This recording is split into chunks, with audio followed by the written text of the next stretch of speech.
છોટાઉદેપુર જિલ્લામાં રેતીના ધંધાને કારણે રસ્તા પર ધૂળ કીચડનો ત્રાસ, વાહન ચાલકો અને સ્થાનિકો પરેશાન। છોટાઉદેપુર જિલ્લામાં ઓરસંગ પુલ ઉતરતા મોડાસા તરફ જતા મુખ્ય માર્ગ પર રેતી ભરેલી ગાડીઓના સતત અવરજવરના કારણે ગંભીર સમસ્યા ઊભી થઈ છે। દિવસ હોય કે રાત, ભારે વાહનોના સતત ધસમસાટને કારણે આખો રસ્તો ધૂળથી ઢંકાઈ જાય છે અને આસપાસ ધુમ્મસ જેવો માહોલ સર્જાઈ રહ્યો છે।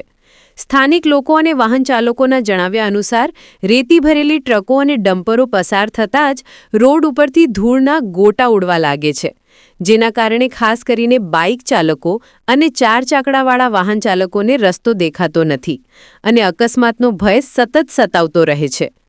આ ઉપરાંત રોડ ઉપર ઉડતી ધૂળને કાબૂમાં લેવા માટે ક્યારેક પાણીનો છંટકાવ કરવામાં આવે છે, પરંતુ પાણી છાંટ્યા પછી રોડ કાદવમાં ફેરવાઈ જાય છે, જેના કારણે બાઇક ચાલકોને સ્લીપ થવાનો ખતરો વધી જાય છે। અનેક વખત બાઇક ચાલકો કીચડમાં ફસાઈ જતા અથવા સ્લીપ થતા નાની મોટી ઈજાઓના બનાવો પણ સામે આવી રહ્યા છે। સ્થાનિક રહેવાસીઓનો આક્ષેપ છે કે રેતીના ધંધાને કારણે આ વિસ્તારના રસ્તાની હાલત અત્યંત બગડી ગઈ છે, પરંતુ સંબંધિત તંત્ર દ્વારા યોગ્ય પગલાં લેવામાં આવતા નથી। સતત ઉડતી ધૂળથી લોકોના સ્વાસ્થ્ય પર પણ અસર પડી રહી છે। સ્થાનિકોએ તંત્ર પાસે માંગ કરી છે કે રેતી ભરેલી ગાડીઓના અવરજવરને નિયંત્રિત કરવામાં આવે, નિયમિત રીતે રસ્તાની સફાઈ કરવામાં આવે અને યોગ્ય રીતે પાણીનો છંટકાવ કરીને ધૂળ અને કીચડની સમસ્યાનો કાયમી ઉકેલ લાવવામાં આવે।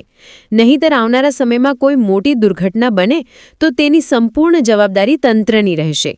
હાલ સ્થાનિકો અને વાહન ચાલકો તંત્રની કાર્યવાહી તરફ આશાભરી નજરે જોઈ રહ્યા છે। રિપોર્ટર હબ્તુલ્લા મકરાણી, બોડેલી।